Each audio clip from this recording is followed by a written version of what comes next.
What you're about to hear is a fictional depiction of life in the future, not an actual recording that was from the future transmitted to today. We hope you enjoy it and it sparks some ideas and questions as you navigate your purpose in life. Hey, Karl, how's it going?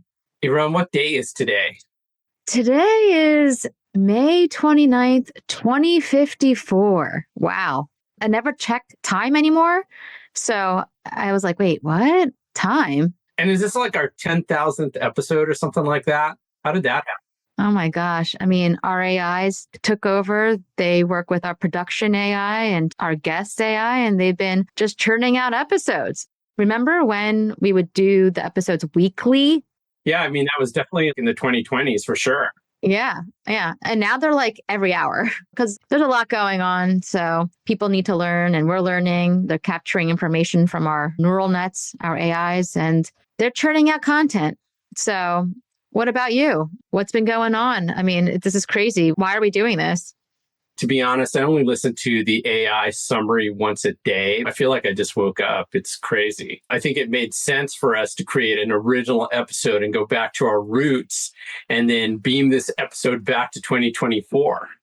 Yeah. Hello, past. Yeah, didn't you just get back from beta space? Oh, yes. Oh, my gosh. Beta space. Sent by beta on the moon. Our listeners in 2024 went, I guess, a couple of months from today. But it was great. I've gone every single year since it started on the moon, like 10 or 20 years ago. We've been going to beta space. 20 years ago. Yeah. Yeah, I've never gone because my smart toilet says I'm not fit enough to go, even though I know I'm fitter than I was back then. Yeah, but didn't you take the moon drugs? We're all taking moon drugs so you can just easily get into low Earth orbit or microgravity. So you don't have to be fit anymore. You didn't listen to that Seth Yekatan AI episode when he was talking about moon drugs? Yeah, I mean, I've taken the space elevator up to low Earth orbit many times, but I can't quite make the leap from the top of the space elevator to beta space or the moon. I don't know. I guess I'm still old school that way.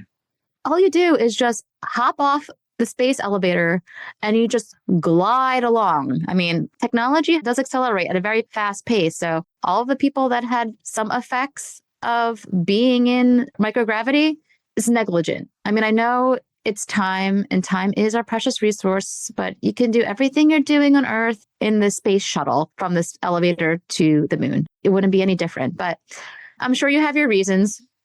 Well, the big reason is there's not enough sunlight. This photosynthesis that I've installed into my biology wouldn't work as well because there's just not as much sunlight. I would actually start eating food again. Kind of miss that though sometimes. I can't believe you got the photosynthesis treatment.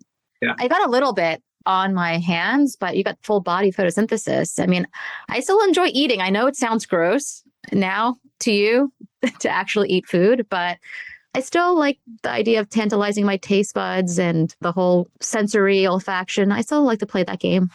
Well, I still have to eat a little bit because I have to keep the microbiome healthy, but That's right. I don't really eat that much. Mm-hmm. But you look great. I haven't seen you like in real life for a while. I've been seeing your avatars, but it looks like you have a green beard. Is that from photosynthesis? Yeah, that's one of the side effects. A lot of the people who have had the photosynthetic implant do have a green tinge to their skin. Oh. But you can also engineer that out and you can make it almost invisible. No, keep it, man. You're rocking it. I love it. It looks like a little grassy facial patch. I love it. Well, since it's been a while since we've done a recorded episode like this, Erum, it's probably been like 15 years because our avatars have been doing it for us. What have you been doing? Did you go to Mars? Yes. I went to Mars once and I use that new wormhole that just popped out, but I don't really go to Mars often. I now send my robot fleet there. Fleet. Yeah, I have a robot fleet. It's a swarm robotics robot fleet that flies to Mars and it's fully equipped with, of course, cameras and different sensors, especially for gathering environmental microbiome data. Terraformation is a thing now for our listeners out there. Terraformation is a thing. So now we're sending environmental data to Mars. I also made a Mars synthesizer. So for our friends in 2024, your room can smell like Mars. It's been quite some time. I know it sounds gimmicky, but it does sell. People do like their places to smell like Mars. So I've been doing pretty well on that front. I also share live feeds of the Mars terrain to help with different meditation apps and programs. And that really helps my people get a cosmic perspective. It's been doing well, and that also sells. I've used the Mars one. I tried the Centralizer. It didn't really do anything for me, but I do love those Mars meditations. I find them very peaceful. And given that there's like 10 million people roaming all over that planet, I'm surprised that you can still find a lot of places that are still untouched by mankind. Yeah, yeah. I mean, it's untouched by mankind, but touched by my robots. That sounds a little weird, but my robots can go there. They function well in negative 70 degrees Celsius. So they function well in very cold temperatures. You saw it. It was great. But have you gone to Mars, Karl? I mean, I guess you're not going to moon, but have you at least been to Mars? I kind of like being here on Earth, to be totally honest. I know, again, it sounds old school, but I like being here. And I've actually spent a lot of time in the Rio Tinto underground colonies because there's a lot of biology and experimentation that goes on there. And those experiments actually end up being moved to the moon or to Mars. So you've probably been around that biology. Oh, yeah, yeah. I've seen it. There's certain similar readouts from both Rio Tinto underground colony, but also other places on Earth that are getting sent back to Mars, but also adjusted for, of course, Mars parameters. But you're living in one of those underground colonies, right? No, I usually just visit them. I know there's people who never leave. They're beautiful. Some are more beautiful than others. But I'm actually on Baffin Island, which is a northeastern Canadian island where I'm studying different microbes that live in that environment. Oh, wow. What types of microbes are you guys checking out up there? What kind of cool stuff are they doing? Well, because of the melting of the ice caps accelerated, there's more microbial life on the planet than ever. And there have been a couple of interesting pandemics as a result of that, but we've seemed to have been able to overcome those quite quickly. So it's important. And there's a lot of people who are up here just studying the microbes and studying the permafrost and what it releases into the atmosphere. But I have a question for you, Rum. When was the last time you were in Brooklyn? I feel like that's the last time we saw each other, but we've seen each other since then through our avatars. I actually never left Brooklyn, technically. I have lived in other places. I was in Japan for a few years. There's been a lot of great advances over there, but I've been helping a few companies with creating unique bioreactor formulations for food and ingredients. And Japan was, of course, way ahead of its time. They were doing amazing things in 2024. Tell me more about Japan. What else is going on there? How much time did you spend there? Yeah, I spent about, I guess, 5 years at this point. For our listeners who are yet to experience this, Japan had a great biotransition. I think in 2024, Japan was still at a peak of intense technological development with computers and software and living a lot of their lives. And actually, I'm sure a lot of our listeners live a lot of their lives on screens. So remember, like computers, laptops, and I know that's pretty much everyday working life for our listeners in 2024. But there was a lot of research that came out of Japan that there was a huge effect of what they call techno-stress on people that have been just online all the time. So what they ended up doing in Japan for this great biotransition was they just got rid of all the screens. They got rid of the screens, got rid of the phones. They leveraged neural nets, voice technology, so that they could live their lives in the real world rather than through screens. And it had such an amazing consequence on their economy, on their quality of life, all the data that was coming on and how happy the people in Japan were, that a lot of companies followed suit right afterwards. And because of that transition, there was just a huge influx of bio innovation that started coming out, with people then looking to biology to make different products, experiences, and technologies, especially through the concept of forest regeneration. So it was such a huge thing that happened and something that's going to be coming soon for our listeners. I know that there's not a place on the planet where you can go where you don't see a Japanese forest being grown. So back in the 2020s, we were talking about rewilding parts of the planet. It seems like forest regeneration was the way to do it. We didn't even talk about like the algae regeneration in the oceans, but that also seems to be a big part of what Japan has exported for the rest of the world. Oh, yeah, that is right. So that was a beautiful thing. I think that also came at the cusp of the 2030s and 40s, which were really rough. Do you remember that, Carl? Yeah, I try not to remember it too much because they were pretty rough. It got super technical. There was a lot of divisions. We had some wars break out. The dominant superpowers were vying for more power, and it was hard. Oh my gosh. Yeah. Again, for our listeners in 2024, brace yourselves, I will say. I think in our listeners' grandparents' time, there was a lot of violence amongst people. But what happens in the future is there's less toll on human lives, but a huge toll on economic infrastructure and physical infrastructure that challenges the lives of millions. It was rough, but when people had to reinvent their lives, they didn't necessarily go to the powers that were running on a chemical economy, that were running on internets and algorithms that were really unethically created. And they started from scratch and they looked to biology and new ways of organizing. So, they say like a phoenix rise from the ashes, you have to undergo great suffering in order to really follow and find the beauty. We've been doing a lot more spiritual recognition as we get older. But that's what happens. And now we're on a good path here in 2054. Yeah, I mean, I think something that we started to see the beginnings of in 2024 was the rise of these temporary autonomous zones. This idea of the network state was something that people were talking about. We saw the 1 or 2 day country that was formed in Montenegro around what at that point was called decentralized finance, which is now just finance, and also decentralized biology, which is now just biology. And then we saw the Vidalia project in Honduras, which is in Roatan, which is always historically a place that people had escaped to. And we saw those kinds of experiments all over the world. And I think seeing those experiments happen while at the same time big bureaucracies started to crumble really made the transition to where we are today a lot easier. And another great thing that happened too was that we had more women in power, our non-binary friends, our biologists, because I think in 2024, there still weren't many or really any women in power. People started to identify as non-binary more back in 2024, but now it's very commonplace. You must have a scientific degree in biology or other types of sciences to be considered for having a position of power.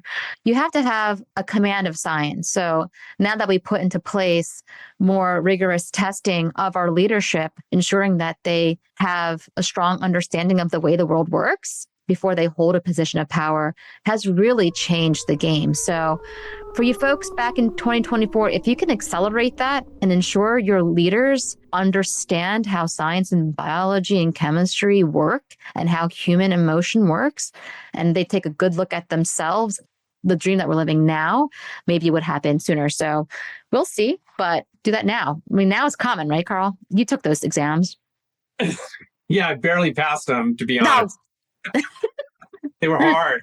But anyone who links their neural device to the internet can learn the basics of science quite quickly. The better equipped you will be for this future. I think things really started changing when we elected the second Hawaiian to the president of the United States. Jennifer Doudna was elected for president, and that really changed a lot of things. Yeah. Yeah, we definitely shifted our spend a bit more. We started studying the impact of biodiversity on the bioeconomy and how to rewild places more quickly, because the more land that is in use and helping people, and people we define not just as humans these days, we define them as other animals as well. Because I know in 2024, remember, we're still living in a very human-centric world.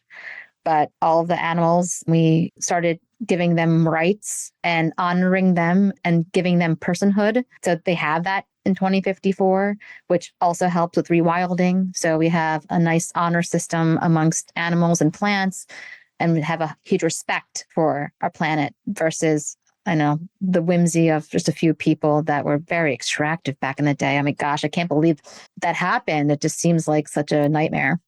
Yeah, I mean, it really became clear in the late 2030s that the more biodiversity a place had, the more rich economically it was going to be.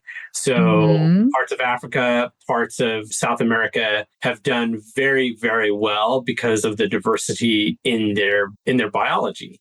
Other countries are still playing catch up in terms of rewilding themselves. We're lucky in the United States because we have a lot of space that have been rewilded with trees that were genetically modified. Many came from Japan, many came from other places on the planet.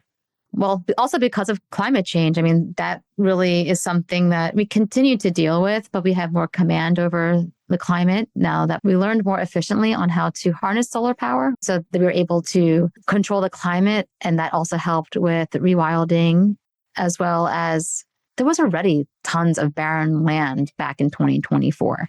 So we were able to take a look at that. And not only the organisms that were already there, but we also engineered some organisms to help with certain climates because the rate at which we needed things rewilded needed to grow a little bit faster and a little bit differently than what happened prior to organism engineering. Organism engineering became a bit more accessible in the late 2020s. But do you remember that there was just a few organism engineering companies? You were part of this early days. Yeah, I mean, now it's everywhere. Anyone can Yeah. engineer an organism basically in your home. And if it's more complicated, you can just go down the street and do it. There's a place in every neighborhood that lets you engineer an organism. Yeah, the community biotech labs. GenSpace is in like every single county now, so you can engineer whatever you want. Yeah, I mean, that comes with its pros and its cons, but mostly they're pros. Yeah, man, good thing we have that biosecurity and release frameworks that have been established. And that people take seriously. Yeah, people take seriously. I mean, because we have a better disposition in life now that we have a better understanding of what's valuable, life in all forms. There's been a lot more respect. It was a wild west in the 2020s, man. That's crazy. Yeah, I mean, do you remember when we used to do this podcast? We used to do it on a laptop and we used to use metal and glass phones. Do you remember that? Oh my God. Yeah. I think I still have one as a relic. I think I cleaned up one of my old MacBook Pros. I have it like displayed. It's kind of cool. I mean, I use it as a frame. It just doesn't work on today's computation systems. But now we have these bone and fluidic phones. They run on DNA data storage. I mean, 2024, things get really crazy really quick, especially when the first quantum chips hit the market. Oof. Yeah, I'm going to apologize right now because this connection isn't so great. And it's only because this camera that I'm using today, I overwatered it. So I think the water here on Baffin Island might be heavy on metals and I didn't purify it. So if my connection is not that great, that's the reason why. Yeah. I feel like our 2024 listeners are like, what is going on? But yeah, we can grow phones. It's just crazy the way the world has shifted in 30 years. So what do we want to tell our friends since we're beaming this episode back in time? Oh gosh, friends of 2024. I would say invest in space and quantum computing. Just keep your eye on the ball. What about you, Karl? Follow the biology. We used to say follow the money. Instead, we say follow the biology, not just the money, because it delivers the food, the ingredients, and the materials that we use every day and also allow us to move off planet. Yeah. The big thing to say to our friends in 2024, our listeners of the podcast, is that we were right. We can grow everything.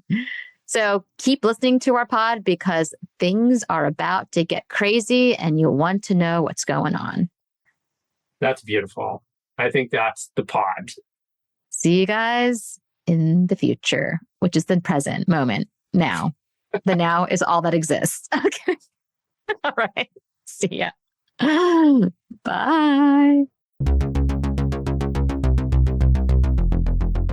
What you just heard was a fictional depiction of life in the future, not an actual recording from the future transmitted to today. So we hope that you enjoy it and it sparks some ideas and more questions as you navigate your purpose in life. Thanks for listening. Hi, a quick shout out to our sponsor, Messaging Lab, the force multiplier for biotech. Your biotech company is making the world a better place. You know that, we know that. But does the world? There's a big reason why some biotech companies attract investors, sign up customers, and get attention. That reason is strategic communications. At Messaging Lab, We translate complex science and economics into compelling narratives. And we have done that for the most successful biotech companies across healthcare, agriculture, personal care and beauty, materials, and the list goes on. We're here to make sure your ideas not only get heard, but resonate with your audience. So if it's time to amplify your company's voice, visit messaginglab.com to explore how we can elevate your story and grow your business.